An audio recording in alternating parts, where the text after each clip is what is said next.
రాష్ట్ర ప్రభుత్వం ఎన్నికలలో ఇచ్చిన హామీ మేరకు తల్లికి వందనం పథకాన్ని కుటుంబంలో ఎంతమంది పిల్లలుంటే అందరికీ ఇస్తున్నామని విజయనగరం జిల్లా బొబ్బిలి స్థానిక శాసనసభ్యులు ఆర్వీఎస్కే రంగారావు అన్నారు. మంగళవారం బొబ్బిలిలో క్యాంపు కార్యాలయంలో మీడియా సమావేశంలో మాట్లాడుతూ సాంకేతిక లోపం వలన ఎవరైనా లబ్ధిదారులకు ఈ పథకం డబ్బు అకౌంట్లో పడకపోతే వారికి రివ్యూ జరిపి తప్పకుండా పథకం డబ్బు అందేలా చూస్తామని తెలిపారు. సూపర్ 6 పథకాలను ఒక్కొక్కటిగా అమలు చేస్తూ ఉండటంతో ఓర్వలేని ప్రతిపక్ష వైసీపీ నాయకులు తప్పుడు ఆరోపణలు చేస్తున్నారని, వారి హయాంలో అమ్మఒడి డబ్బులు మాయం చేసినట్లు అందరూ అలానే చేస్తారనుకోవటం అవివేకమని అన్నారు. సంతోషం. ప్రజలు ఎంత ఈ ప్రభుత్వం మీద చూపిస్తున్నటువంటి అభిమానం నిజంగా వర్ణనాతీతం. ఇది ఒక చారిత్రక ఘట్టం.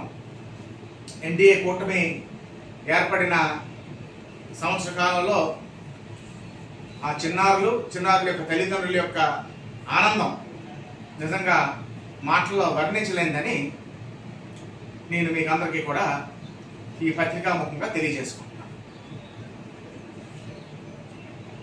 వైఎస్ఆర్ కాంగ్రెస్ పార్టీ నాయకులకి ఎలక్షన్ ముందు ప్రజల్లో ఉన్నటువంటి వ్యతిరేకత గ్రహించి అప్పుడే మైండ్ దొబ్బేసింది. వై నాట్ 175 అన్నారు, వై నాట్ కుప్పం అన్నారు, వై నాట్ మంగళగిరి అన్నారు. ఏదైతే 2000 రూపాయలు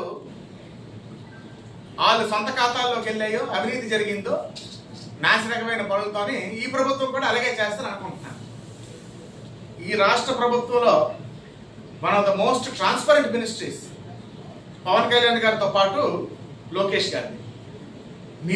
మీరు కాదు, మీ జేజం వచ్చినా ఒక సెంటిమీటర్ అవినీతి కూడా మీరు అందులో ఏదైతే చూపించలేరు.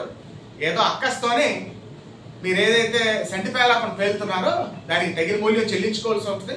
దాన్ని మీరు నిరూపించకపోతే తప్పకుండా లీగల్గా ప్రభుత్వం ఎవరైతే ఆ విమర్శలు చేశారో వాళ్ళ మీద లీగల్గా ప్రొసీడ్ అయ్యి మరోసారి తప్పుడు ఆరోపణలు చేయడానికి, తప్పుడు పేలాపన పేలడానికి భయపడే విధంగా మేము న్యాయస్థానాన్ని ఆశ్రయించుకోవాలి.